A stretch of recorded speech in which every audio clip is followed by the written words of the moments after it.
প্ৰথমটো বলীয়া বানে সংহাৰী ৰূপ লৈছে নগাঁও জিলাৰ কামপুৰত। মুষলধাৰ বৰষুণৰ কবলত বৃদ্ধি পাইছে কপিলী নদীৰ জলপৃষ্ঠৰ। মথাউৰি ভাঙি সোমাই আহিছে এই বলীয়া বান। গাৰুকন্দা পটিয়াপামৰ মথাউৰি ভাঙি সৃষ্টি কৰিছে তাণ্ডৱ।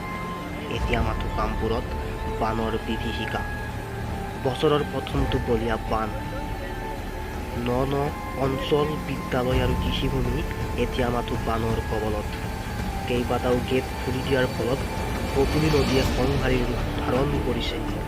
বৃদ্ধি পাইছে ক্ৰমান্বয়ে জলপৃষ্ঠৰ। কাৰোবাৰ জৰি ফিচাৰী, কাৰোবাৰ গৰু আৰু কাৰোবাৰ ছাগলী সকলো উটুৱাই লৈ গৈছে এই বলীয়া বানে। প্ৰথমটো বলীয়া বানে সৃষ্টি কৰিছে কামপুৰত তাণ্ডৱ।